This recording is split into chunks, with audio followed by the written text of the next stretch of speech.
Thank you very much. Thanks, Jamie.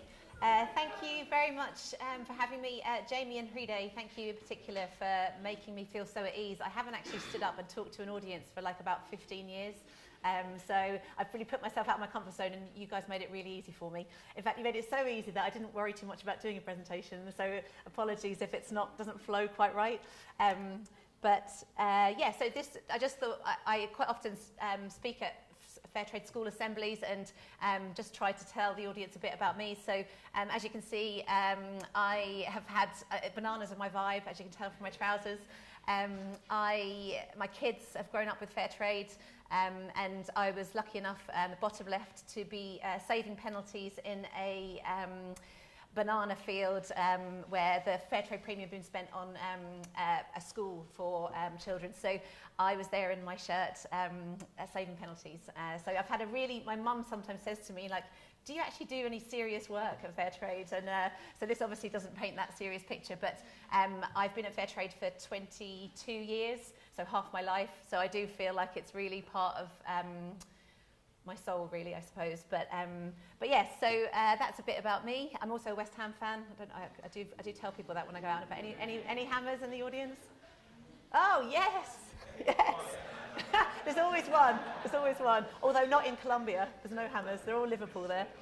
So yes, I just thought I'd start with a video which kind of brings to life the vibe of Fairtrade. So it's just a short one, but we were lucky enough to be at Glastonbury this year, so we were delighted that this video was playing, for those of you who know Glastonbury, the pyramid stage, and then you have the two screens. So this video was playing on loop, which was awesome, a real kind of proud moment for us. So hopefully that will work.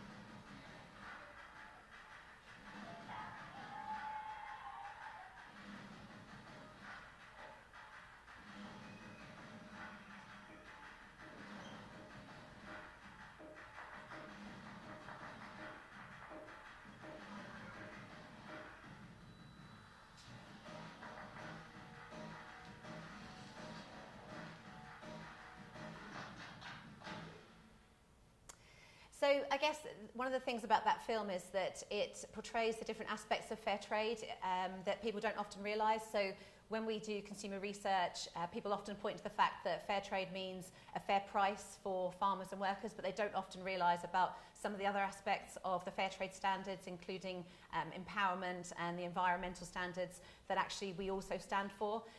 In recent years, we've really put an emphasis on helping consumers to recognise the link between being paid fairly and then having the capacity and ability to invest in your farm and invest in the environment around you. And actually what we've seen is that consumers are now much more likely to make the link between fair trade and the environment, which is really positive. The next picture of me, again, it's a bit weird having a picture of yourself in your own presentation, but this is how I'm rolling. One of the reasons that I've decided to come back out into the scene again of speaking is because I met Sandra when I was lucky enough to go to Colombia in February, and Sandra's cooperative don't sell enough of their coffee on fair trade terms.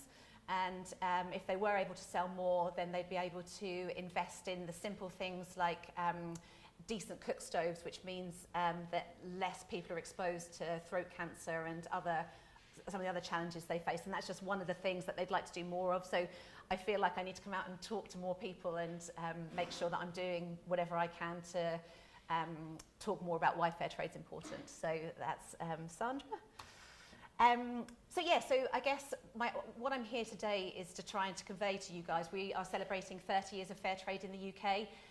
As part of that celebration, we're looking back at some of the achievements that we have had together with businesses. Some of you are in the audience, as well as consumers and campaigners, but actually it's not about looking back. I don't have, now I'm thinking about it, I don't have the statistics to hand, but the 91% of the UK public are aware of the fair trade mark and 88% trust it, but actually there's a lot fewer that are buying it. I think it's around 30%. How do we close that gap? And so let's make sure that we're, as well as celebrating the past 30 years, how do we make sure that we're fit for the future, and what do the next 30 years look like to make sure that we're still enjoying great cups of coffee, but not at the expense of the people who've grown that coffee. So I'm just going to go through a few of the things that we at Fairtrade do to make sure that we're fit for the future. And one of the things is supporting our grassroots movement. So there are more than 10,000 Fairtrade schools, faith groups, cities, towns, villages who have come together to decide that they don't just want to support Fairtrade from a purchase perspective, they want to make sure that they're talking about it in their local community, they're holding events, they're talking to their local press to really raise the awareness of Fairtrade. So obviously the schools is really important for the next generation of consumers. I have been to a number of trade shows where people have said to us, oh my God, my kids come home and they're always pestering me about Fairtrade. And I'm like, great, you know, that's fantastic. Because I guess one of the reasons I like going out to talk to schools is because when you have a conversation with kids, they kind of go, how is this not a thing that just happens, you know, out of the way things are? Why are things unfair? So it's always very, when you feel a bit hopeless about humanity and life, when you speak to kids, you're like, okay, you know, we've got a chance here. So we have a Fairtrade Schools programme, and as I say, we also have a campaigning movement that will campaign on behalf of Fairtrade. We were most recently at Glastonbury, as I mentioned. In order for us to be fit for the future, we need to make sure that we are in the places where people are going to be open to choosing Fairtrade. So that was fantastic to have that stand there. This year, we're talking about, we're hanging all of our communications on 3 key concepts around price, power and pace. Price, as you can imagine, is about making sure that the producers are paid fairly and have enough to not just sustain themselves, but be able to invest in their farms and adapt to the challenges that they're facing. Power. So power is twofold. As well as being about fair prices, we want to make sure that we are trying to address the imbalance of power in supply chains. And on the other hand, that we are empowering consumers to make choices every day that helps them feel like they're making a difference. So the power piece is twofold. And then pace.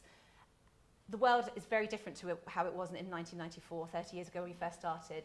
And actually, we need to act at pace, and we need to get stronger in our lobbying and get stronger in our galvanising the public and businesses behind Fairtrade. So those are our 3 Ps. There's lots of other Ps, which actually reminds me, this is a bit random, but I came into reception downstairs earlier and I had a bottle of wine in my bag, Fairtrade wine, and I was going to use it as a quiz question. I hadn't quite thought what the quiz question was, but the fella at security said that I couldn't bring it in. I was like, no, it's fine, it's not going to get consumed. And he's like, no, but you could use it as a weapon. I was like, I could, but I could also use my laptop and anything else. So I do have a bottle of wine downstairs for somebody, and I need to think about what the question is. So listen carefully. There'll be a question at the end, and there will be someone who hopefully will get the wine back off the man.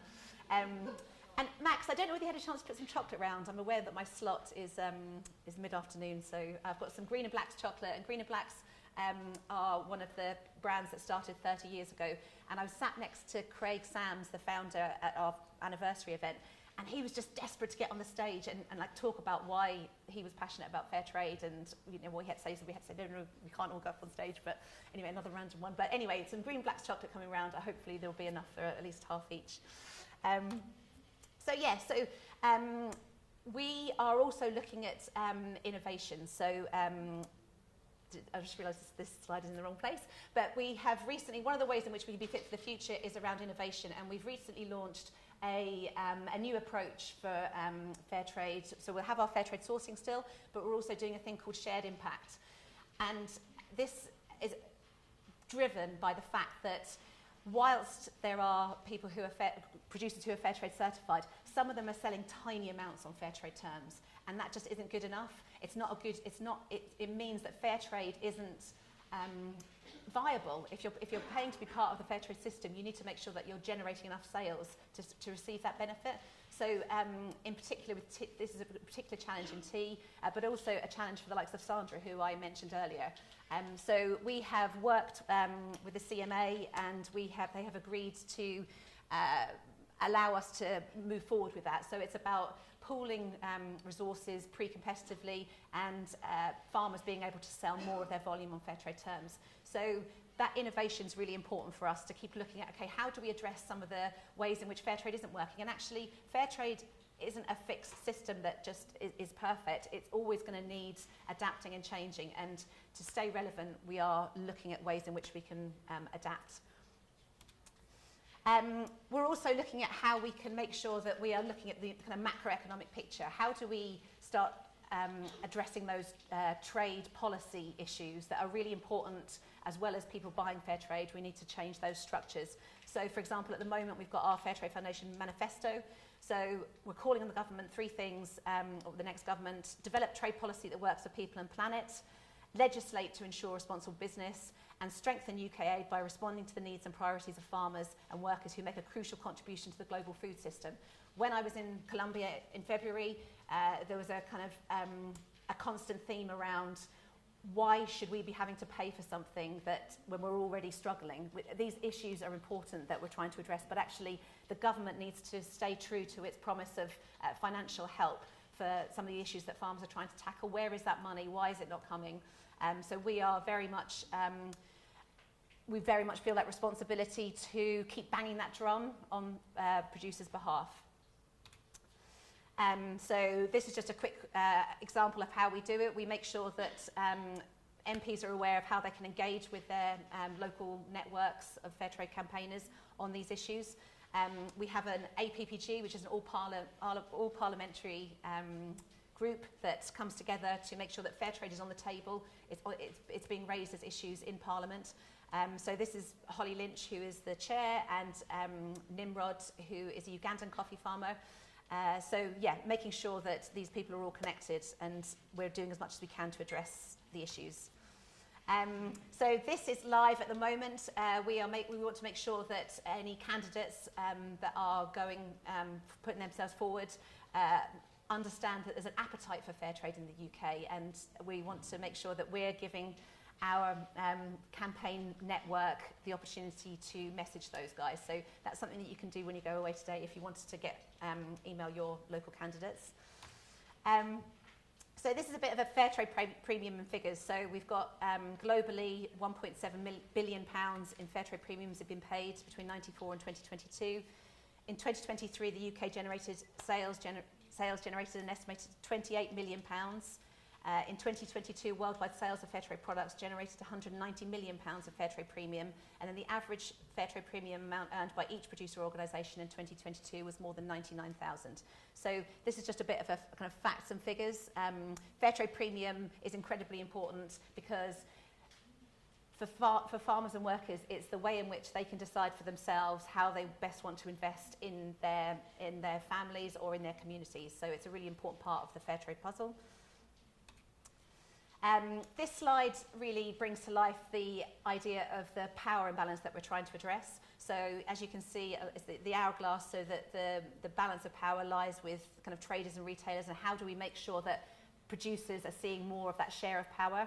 And I'm lucky enough to be joined shortly by Anei, who will talk about that role of power and why it's important, and how it can benefit all of the operators in the supply chain when the expertise at the producer level is shared more in a more of a kind of collaborative way. Other ways in which we're trying to innovate is around women's school of leadership. So across all of the 3 continents that we work in, we are investing in programs like the Women's School of Leadership. I'm just conscious of time, so I'm going to fly through this. So the other thing around power, we were lucky enough to welcome Sylvia Herrera, who's a coffee farmer who works with Cafe Direct, and she was talking about, which really is quite unique, I think, farmers being on the Cafe Direct board means we get to speak up and make our voices heard. Instead of just watching decisions have a big impact on our lives, we're discussing what's important. We're right at the centre, not just watching from the sidelines. That gives me goosebumps. So yes, the importance of power and the importance of dialogue, we're trying to really bring that to life. We're also working with people like Mars on initiatives like LEAP, which is around how do we work collaboratively to make sure that producers are achieving a living income through things like income diversification and finance. I thought I'd kind of just bring some kind of facts again to the table. 2023 was a very challenging time for the UK economy. In this climate, we're delighted that Fairtrade sales more than held their own. So we are finding that actually, despite the tough economic circumstances, people are still choosing Fairtrade, and we are still continuing to grow, which is great news. The ways in which we continue to grow is by making sure that we're relevant in terms of moments. So as well as being in places like Glastonbury, how do we make sure that our comms are relevant and that people are finding it easy to choose Fairtrade products? So this is an example of some of our comms for Father's Day. Making sure that people really understand, like, what's the so what of why should I choose a Fairtrade product, and really bringing to life some of the ways in which Fairtrade is benefiting. And there's my shared impact slide that I tried to talk about earlier. Sorry about that. But there's more detail in here, but it's about that idea that farmers need to sell more of their produce on Fairtrade terms if they're going to invest in the system. And so one of the ways in which we want to continue to make our movement strong is by investing in our producer network. So making sure that we have colleagues on the ground who are able to support and facilitate in relation to the things that producers need. And then obviously our role is to really try and make sure that Fairtrade is prominent in the press and in the media. So in February, we brought out a Press Association journalist to Colombia. She was supposed to be only writing a couple of pieces. When she met the banana farmers and the coffee producers, she felt a real sense of responsibility to do more. So she's now starting to really up her game in terms of putting stuff out there on Fairtrade, which is fantastic. And then also collaboration, partnership, that's another P. How do we make sure that we're linking up with like-minded organisations to have a greater reach?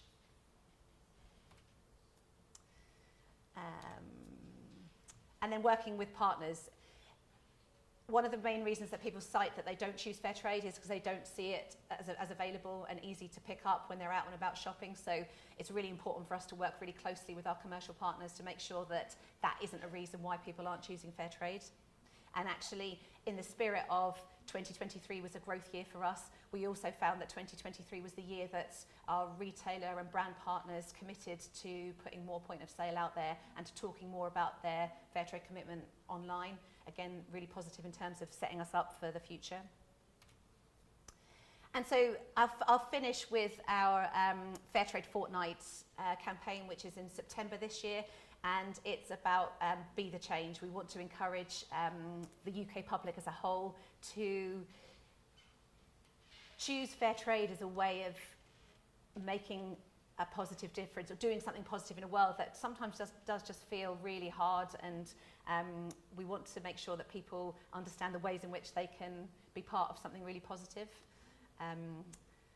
So yeah, that's kind of like a bit of a whistle-stop tour of the kind of things that we're doing to make sure that Fairtrade's here in 30 years. And we couldn't do it without everybody that we work with, and everyone has a role to play. And I think the unique thing for me about Fairtrade is the combination of the grassroots and some of the MPs and the campaigners and the businesses, and it's just a real collective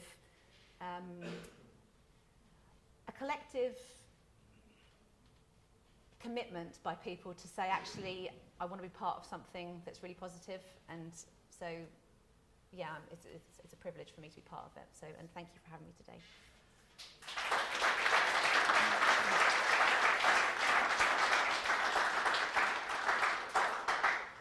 So we're going to slide quickly now into then a brief panel discussion with you, Kat, as well. Yes. So no questions just yet.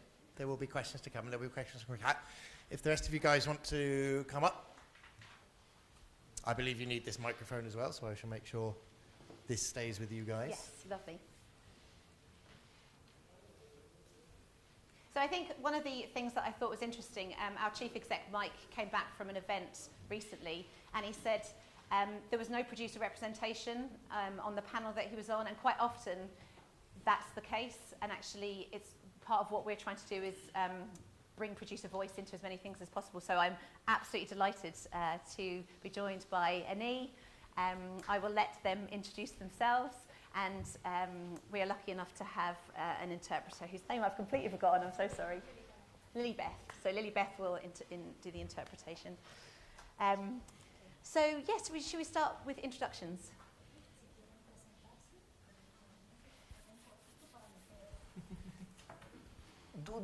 Rano Tinamu, Iva Julia in Gumun Zaitina Zunin, Gakanamu Manu Kazan Kazagi, Kumari Nibizinana Nibichonubin. Mi nombre es Aurora Izquierdo, vengo de una cultura milenaria al norte de Colombia, en una montaña sagrada, la Sierra Nevada de Santa Marta. So the initial part has been a recital in the native original language. My name is Aurora Izquierdo. I come from the northern region of Colombia, Sierra Nevada region, a community that belongs to that area. Buenas tardes para todos, mi nombre es Juan Sebastián Páez, miembro también del pueblo Arhuaco de la Sierra Nevada de Santa Marta. Good afternoon to you all. My name is Juan Sebastián Páez. I'm also a member of the Arhuaca community. Buenas tardes, mi nombre es Jorge Páez, miembro del pueblo Arhuaco. He crecido con esta organización y estoy muy contento, mi primera vez aquí en Londres. Good afternoon, my name is Jorge Páez. I'm also a member of the Arhuaco community. I have grown up with this organization. I'm very happy to be here in London for the first time. Okay, so just to begin with, can you share with us what role Fairtrade plays at Anei? Para comenzar, ¿pueden decirnos qué papel tiene Fairtrade en Anei?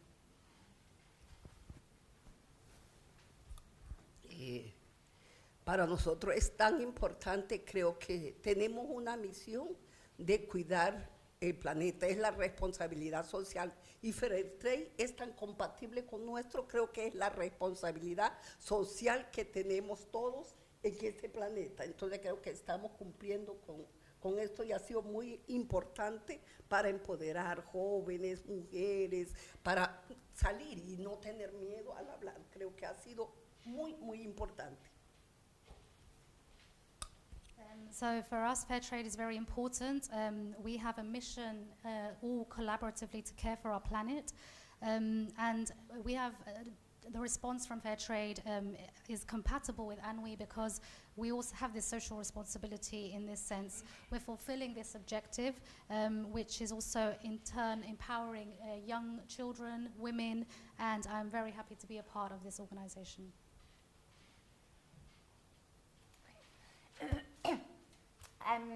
So being a coffee producer has its challenges, and it would just be interesting to know, like, what keeps you awake at night, and what role do you see Fairtrade playing in helping to address those challenges?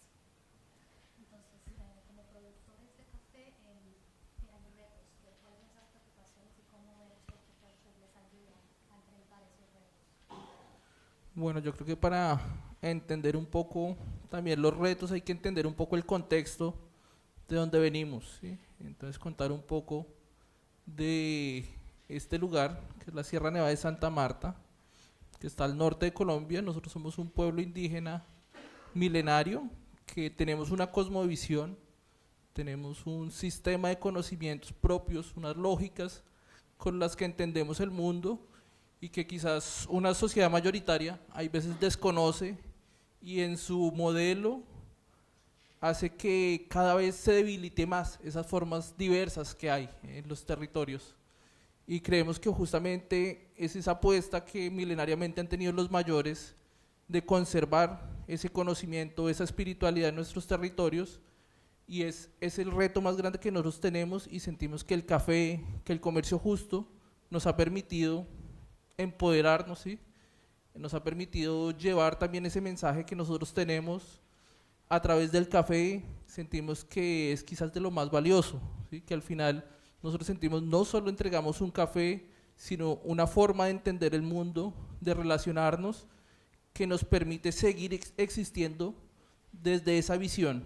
Eso para nosotros es lo más importante, y el comercio justo lo que hace es facilitar que las bases nos organicemos. Si fuera uno a uno solitos no lo podríamos hacer, pero cuando nos juntamos y nos vamos reuniendo y nos vamos empoderando de la cadena, vamos entendiendo cómo funciona. Muchos años atrás la comercialización del café se daba solo porque llegaba alguien y lo intercambiaba de una manera muy inequitativa, ¿sí?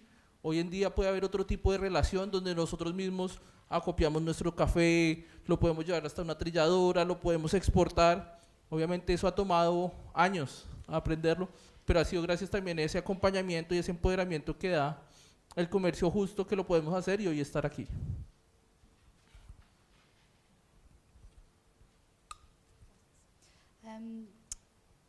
So,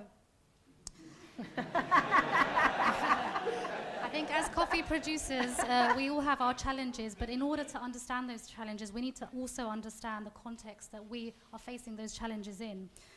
So just to briefly explain, we are from the northern region of Colombia, the Sierra Nevada. We are an indigenous people community, and we have our own, how would you call it, mindset, our own perspective of life, our own traditions, our own mantra to life. And this is something that is unknown, perhaps, to many out of this region, out of our community, outside of our community. And this unknown knowledge is something that our elders have wanted to preserve and conserve through the times. This is a challenge that we face also, and through coffee production, we are able to empower those that are unknown to our community to get to know these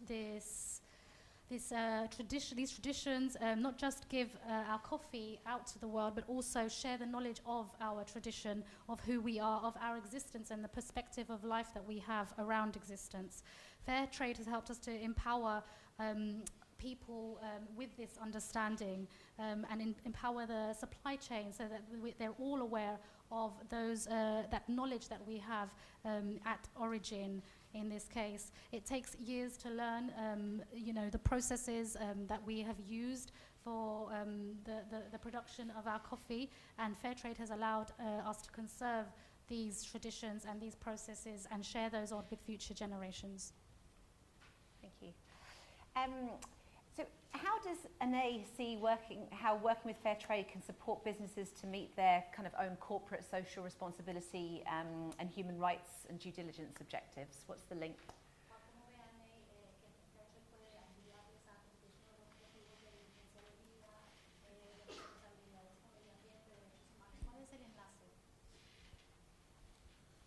Bueno, nosotros sentimos que por un lado, creo que dentro del comercio justo siempre se han compartido estos principios.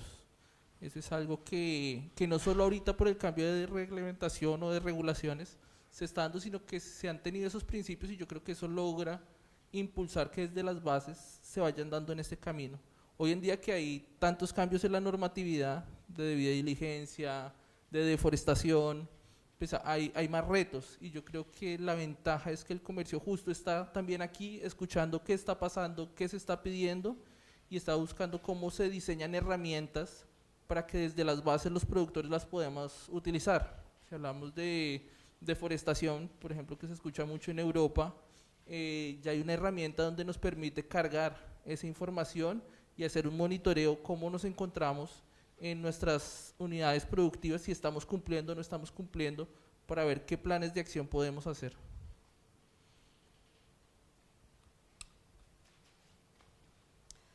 So we feel that Fairtrade, first of all, has always shared in these values that we hold, and not just now recently because of the changes that are perhaps happening with due diligence in terms of guidelines or the rules that are governing the organization, but before this it has always existed and has allowed our foundation, the foundation of our principles and values, to be a solid one. Fairtrade is hearing out the grassroots communities, the communities at origin, and helping us to develop tools, systems in order to help meet these challenges. For example, with deforestation, which is a very big thing, I understand, here in Europe. It's a tool has been developed to allow us to understand if in our particular land we are fulfilling those objectives that we need to meet, and help us follow up continuously to see how we are doing. Great. So my penultimate question, as I mentioned earlier, we are trying to look at how to address some of the imbalances in supply chains, imbalance of power. If the likes of Anei had more power and more voice in coffee conversations and coffee trading, what would that look like, and would it be to the benefit of everybody in the supply chain? Entonces, hablando del tema del desequilibrio de poder, si tuvieran el poder de decidir, de tomar decisiones, si tuvieran mayor poder, mayor voz en lo que es el comercio del café, ¿cómo sería ese sistema? ¿Y todos beneficiarían de un sistema como ese que tendrían ustedes diseñados? Bueno, en ese aspecto yo creo que si tuviéramos una mayor voz, lo que cambiaría es que también se verían las particularidades y las problemáticas que se da desde los territorios. Yo creo que muchas veces esta cadena funciona solo desde la visión de una de las puntas y todo gira en torno a esta, pero hay veces desconoce los desafíos y retos que hay en las bases, ¿sí? Y las apuestas también de desarrollo, de visión hacia dónde se quiere ir desde los territorios. Y si uno tuviera, pues, digamos que esa potestad y mayor voz, creo que lo que haríamos es que la cadena también entendiera cada vez un poco más esos retos que nosotros tenemos y todos pudiéramos trabajar en ambas líneas, ¿sí? Tanto en la del consumidor, pero también en la del productor. So if we had a greater voice, I would say that we would see the more complex challenges that we are facing on the ground, you know, on the territory, in our land. Sometimes the supply chain can tend to work based around and focused around one particular end, and there is somewhat ignorance or, you know, lack of knowledge, unawareness in terms of the more complex issues and finer details that, you know, are only really understood when you live and are facing these challenges on a day-to-day basis. So I think I would say that we would work together, acknowledging, identifying and working on the solutions as a supply chain on one same occasion. Thank you. Final question. What would Anei be able to achieve if you sold more of your coffee on fair trade terms?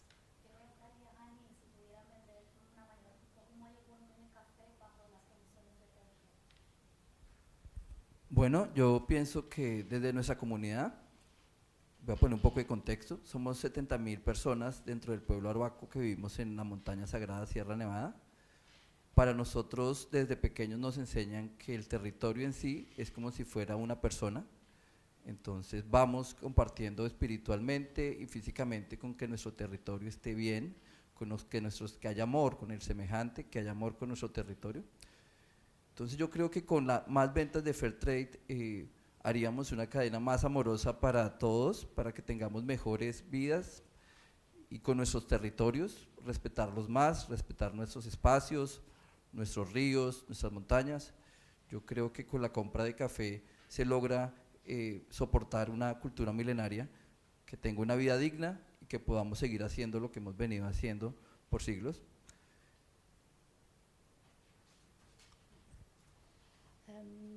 So from our communities, and to give you a bit of context, there are 70,000 people living in the sacred region of the Sierra Nevada mountain.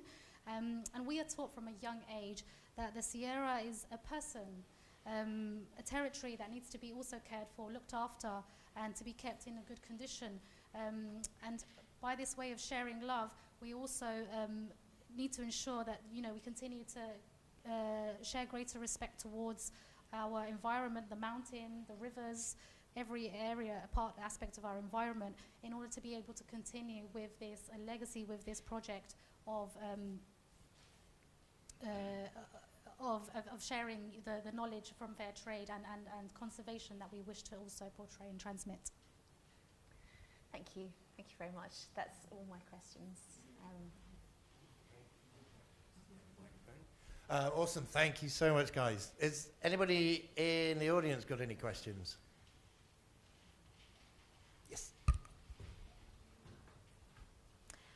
Thank you so much for this presentation. I've actually been in the Fairtrade scheme as a buyer for a while, and I've never really understood. You mentioned the investment that the farmers have to make in order to be part of Fairtrade. Can you help me understand, or help us understand, what that investment looks like and what type of volume it takes to break even? Quiere preguntar que ella, bueno, gracias por la presentación. Primeramente, ha formado parte de Fairtrade como compradora y han hablado sobre la inversión que los productores les toca hacer para poder formar parte de la organización Fairtrade. Y siempre ha querido entender cómo es esa inversión, de qué se trata y qué es lo que se necesita para poder lograr un beneficio y no solamente salir a cuentas. La inversión que tiene que hacer un productor.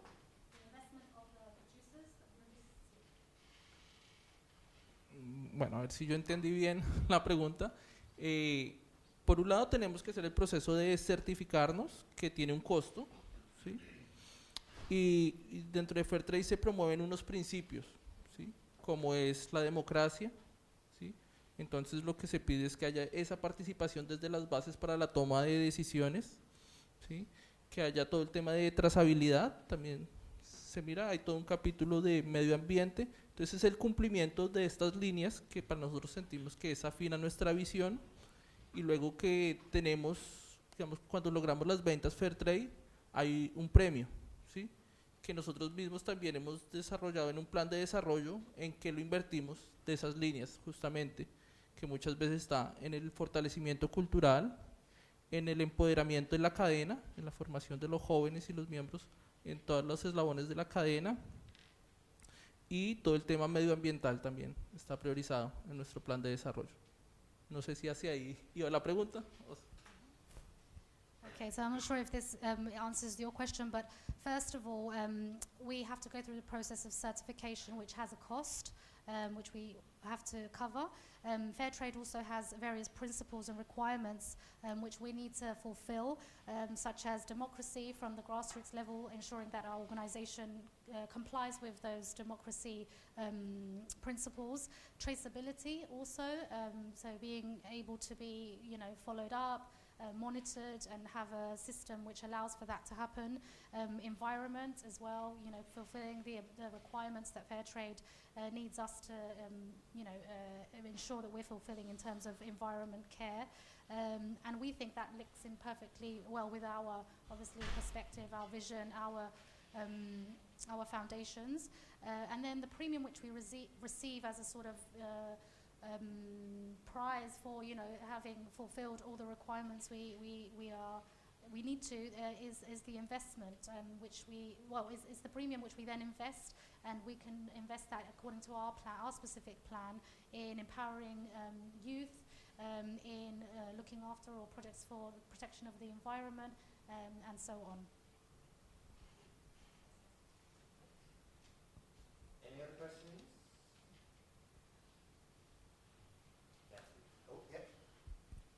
Just snuck in there, Estelle. Sorry, I'm going to speed it. I was just wondering how long they've worked with Fairtrade and how they started to work with Fairtrade. How did the introduction come about?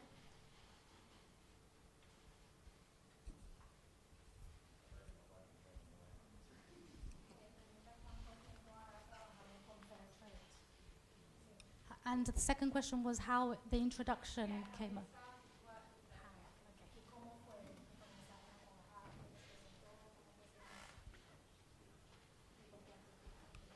Bueno, con Fairtrade llevamos 13 años. La organización este año cumple 29 años de que creamos, porque antes en la comunidad no existe esta forma de hacer empresa o organización. Pero hace 29 años la creamos y con Fairtrade llevamos 13. Comenzamos porque la sierra no había oficina de Fairtrade, entonces ha sido un poco complejo entender de qué se trataba el movimiento, pero ya después de que lo hemos entendido, pues hemos comenzado. Es muy similar a lo que nosotros hacemos actualmente en la comunidad desde tiempo antes, de reunirnos, que se conversen las decisiones, que haya democracia.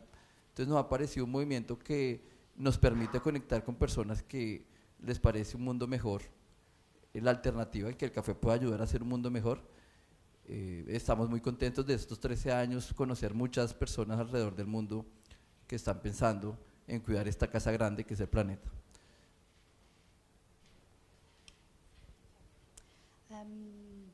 So we've been a part of Fairtrade for 13 years, although we have been working in a similar kind of organization as a community for 29 years since we have started this kind of organization.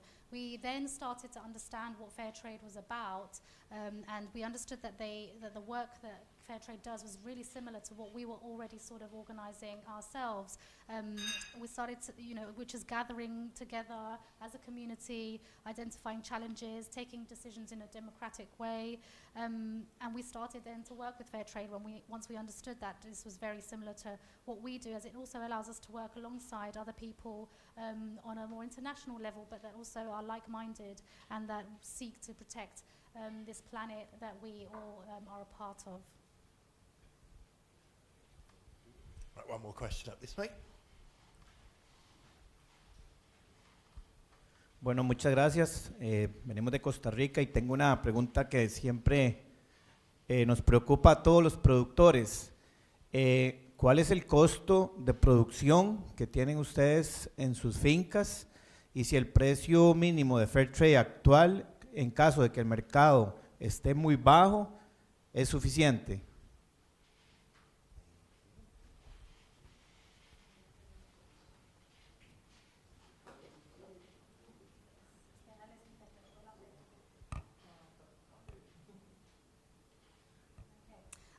Thank you. We're from Costa Rica. I have a question that concerns and worries all producers, and it's in terms of production costs. Is the prices you're getting from Fairtrade currently enough in case the market is at a low level? Is that something that covers that, and how, what's your production cost basically? Bueno, esto siempre es un desafío y más en nuestros territorios, porque cuando de pronto algunos que han estado en esta sala y han conocido algo de la sierra, cuando tú entiendes un poco ese contexto en el que estamos, hay familias que pueden estar a 8 horas de camino, donde no hay una vía, donde no hay muchas condiciones, ¿sí?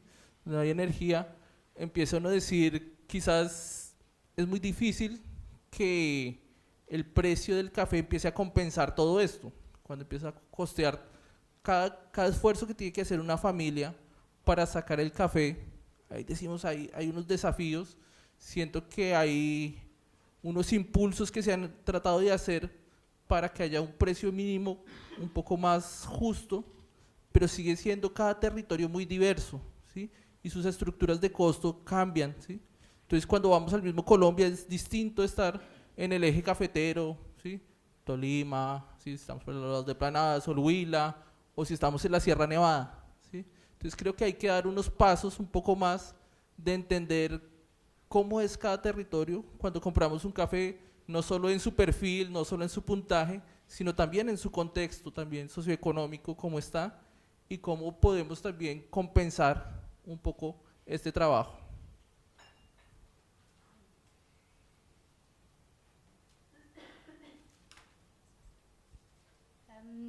So this is this is also always a challenge for us, and more so, I would say, in our kind of territories.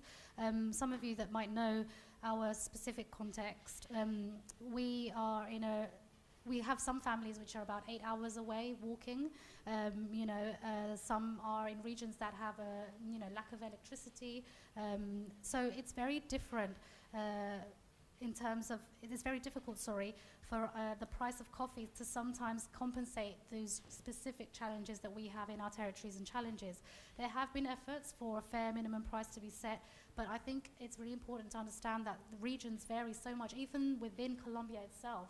There's huge diversity, so it's very difficult to be able to, for that set minimum price to reflect accurately the vast differences and changes and challenges that we face even within the same country. So I think it's important for us to understand the territory, the context, the specific socio-economic circumstances that each territory carries with it in order to be able to accurately compensate in a fair way.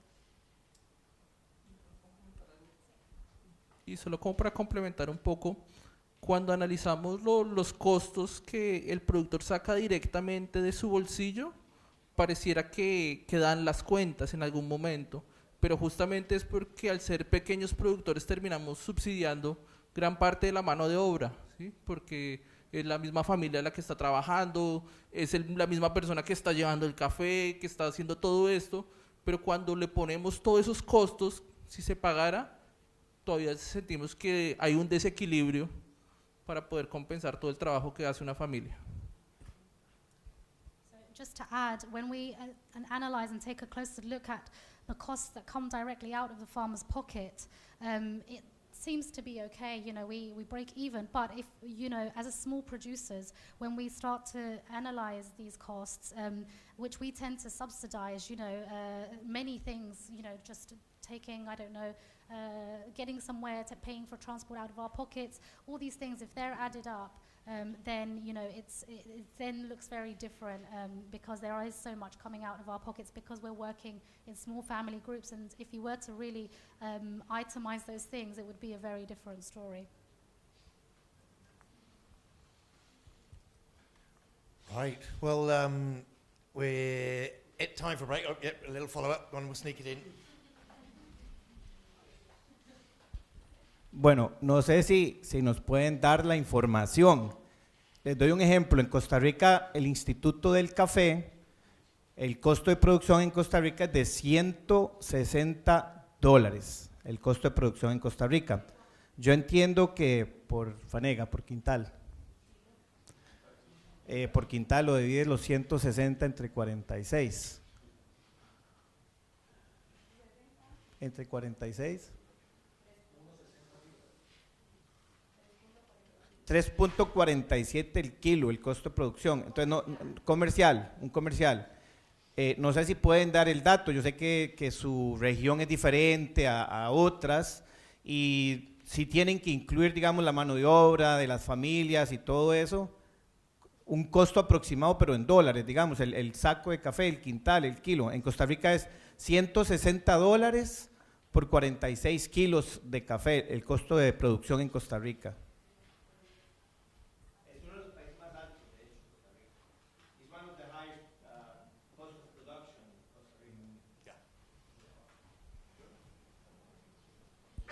Okay, so I was just wondering if we could have the specific sort of figures in terms of cost of production. For example, in Costa Rica, it's $160 per sack, I think is the figure that was initially given, which is 3.47 per kilo. That's at a commercial rate. I know that every region is different, but if you were to include labor and these out-of-pocket expenses, what would that cost in your region be? Bueno, digamos que hay unos estudios también que hace, así como hace el instituto aquí en Costa Rica, hace también la federación en Colombia. Obviamente está dado en pesos colombianos, tocaría hacer la conversión, pero está más o menos en 1.600.000 la carga, que es como se manejan las unidades en Colombia. Pero ¿qué es lo que hemos visto también? Y pasó también en nuestros territorios. Cuando sube el precio, ¿sí? Ahí sube, igual que en todos los países, creo yo, todos los costos a la par, ¿sí? Y quizás uno de los costos más altos es el de la recolección, la mano de obra.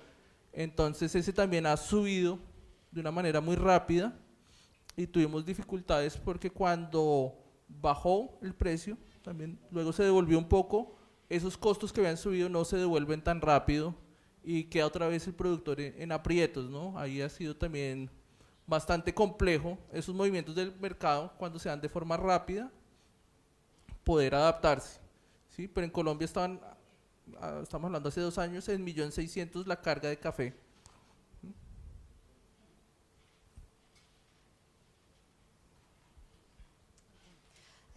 So there are are similar studies that are carried out also by the Federation in Colombia.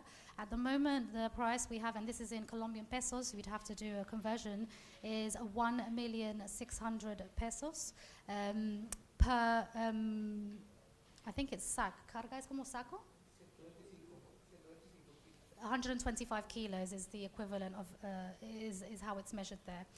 So 1,600,000 pesos for that amount. But when prices increase, the issue is that all the costs increase. And the highest cost, which we see increasing, is picking, or the labor, the labor from, in terms of the families actually picking the crop. And the challenges are that the costs, as the market fluctuates, and for example, that cost falls, the cost of labor does not fall as fast. So it's a very complex market to read because the fluctuations are so quick, but then there are some costs that do not adapt and they do not fall as quickly following these fluctuations. Okay, we're out of time for this one. We can continue the conversation in the break. We're going to have some more. I believe there should be some fresh coffee coming down imminently next door. Feel free to move through and have some coffee there. In the meantime, Aurora, Jorge, Juan, thank you so much. Kat, thank you so much.